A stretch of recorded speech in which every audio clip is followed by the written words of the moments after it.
Hello, and welcome to a new video that I did not plan at all.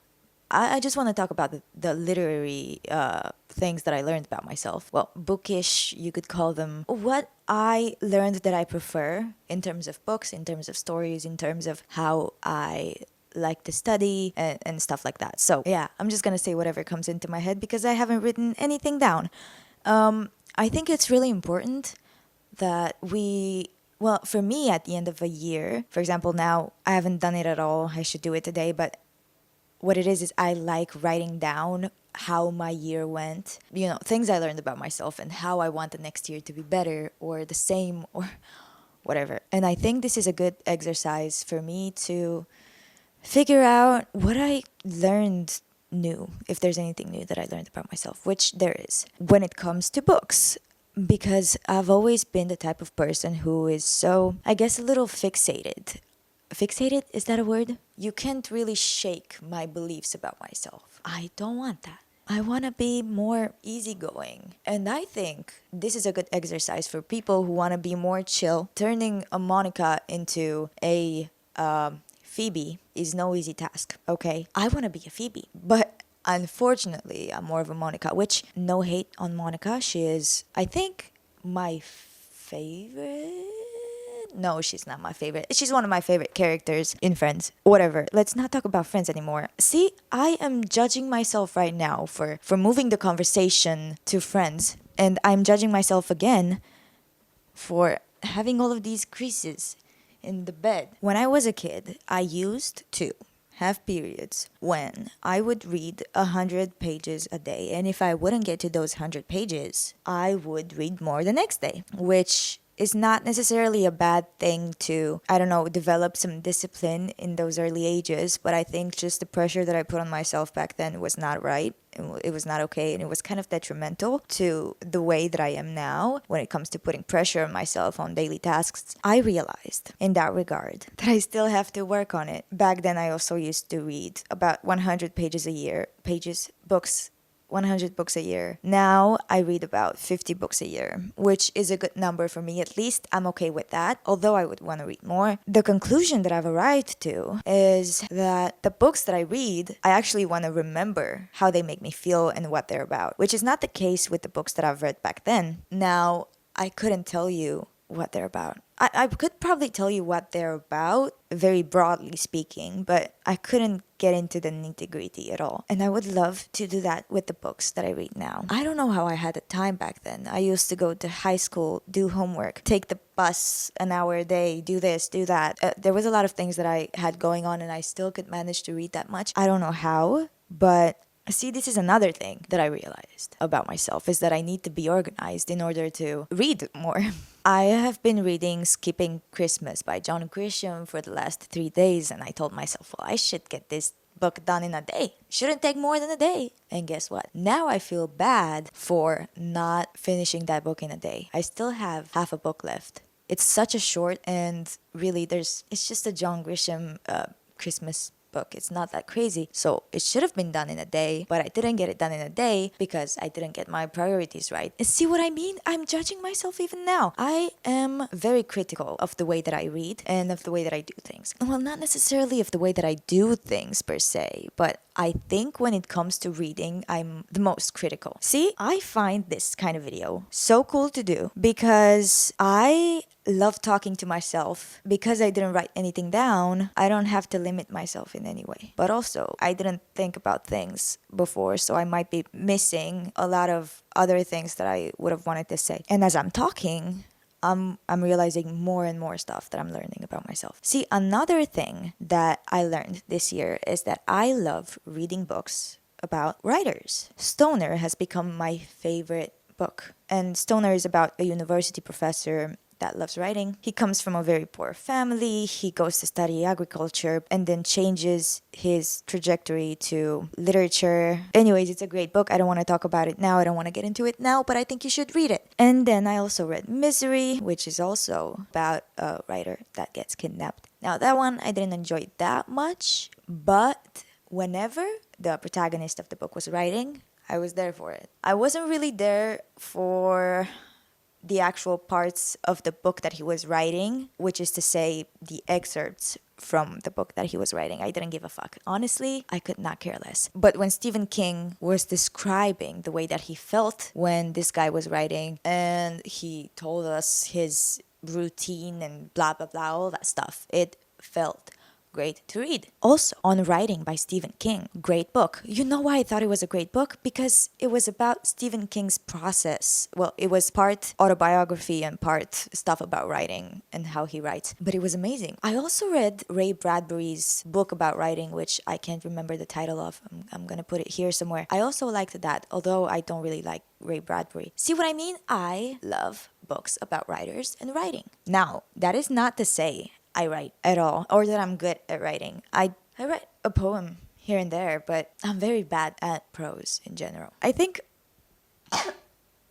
because I lack that, I love finding it in other people and seeing the joy that other people get from doing it. The next thing that I realized is that I should not impose a certain genre that I want to read and that is right for me. For example, this whole year, I haven't read one fantasy book until I picked up His Dark Materials, which was perfect, and I have been craving a fantasy book for at least, I think, the past 2 years. And I used to love it. I used to adore it, and this is how actually I started getting into books and reading through fantasy. So reading His Dark Materials now was an elevating experience. It made me feel so good, made me feel like a kid again. And going back to fantasy with the new mentality that I have and being older, there's a different enjoyment in it. A lot of it is the same, and it feels good and entertaining, it's exciting, but also there's another level to it. I don't know how to explain it. I don't have the words. That's why I wouldn't make a good writer right now. What else did I realize about myself? Oh yeah, reading 2 books or multiple books at the same time. I need to redo that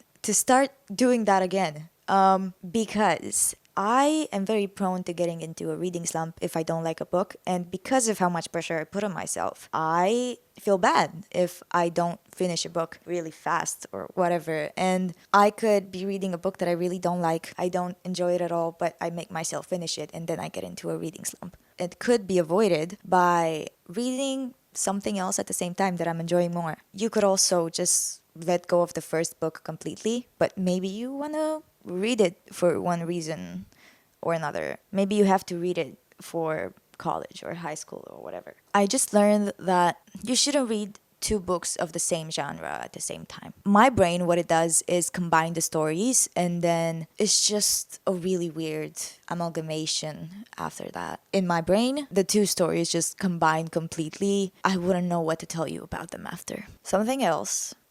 When it comes to reading at night, I would love to get back into that habit. About 2 years ago, I used to read the Bible every night for at least, 5 minutes, just skim through it. It was fun. It was an activity.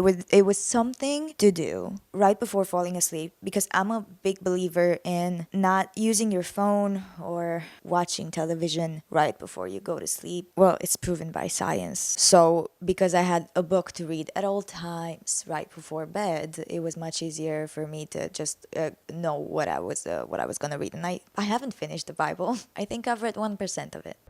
Yeah, reading before bed. I would love to do that more. I have realized that I probably haven't done it because I am not well organized throughout the day. I started waking up pretty late as well. Another thing that I realized this year about my reading habits is that I prefer getting up really early in the morning to read.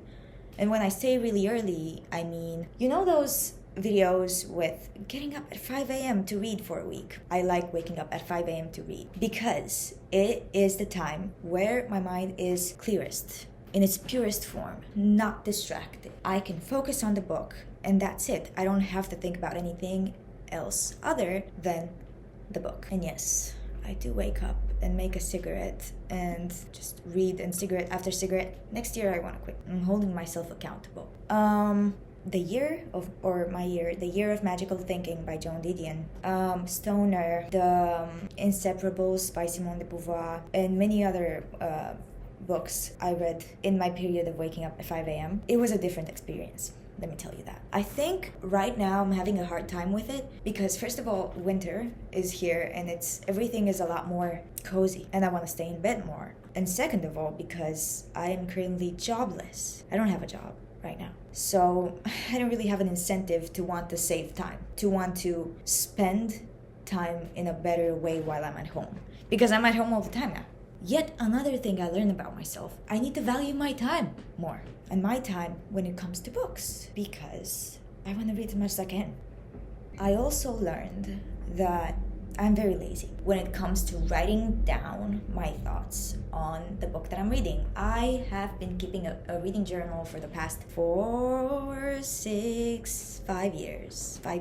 Actually, no, since I was actually about 16. Only in the past 4 years, I started actually keeping it for every book that I read. And I'm lazy to do it. I don't want to do it all the time.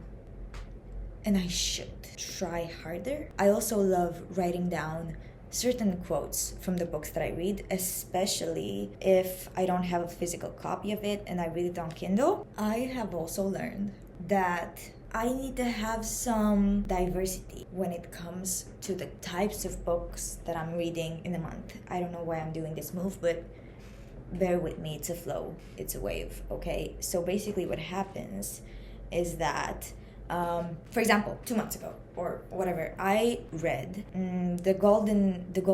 Northern Lights. Why did I say no like that? Like I was Australian. Anyways, Northern Lights. I read Northern Lights. And then I wanted a shift from fantasy a little bit. So I read a humorous little book called, what was it called? To Rise Again at a Decent Hour. And that was a great shift. It felt really good to do some balancing. I also realized that just responding to some comments about something that I said about me wanting to research the authors that I read. Somebody said that it's good to do that. I agree with them. But before that, I watched a video where someone said that when they read a book, they don't want to research the author beforehand because they don't want the things that they read to interfere with their experience of the book. They would only research it after. And I was like, oh my goodness, that makes so much sense. That's exactly what I do because I don't want to know too much about the author before I read the book because I don't want to have them in my head thinking, oh my goodness, this connects to this and this connects to that. I don't want that while I read the book. I want that after I read the book because I want to have somehow an objective experience of that, or like a non-phased experience or whatever. So this is why whenever I start a book that has a little biography in the beginning, I skip it and only read it after if I remember. I don't want that to interfere with my reading. Now, I'm sure there are some exceptions to that. For example, no, I didn't think of any example. I don't know why I said for example. Yeah. These are some things that I learned about myself in 2025 when it comes to reading. I'm sure there may be more, but because I didn't write anything down, I can't tell you anything about that. Thank you for watching, and I will see you next time.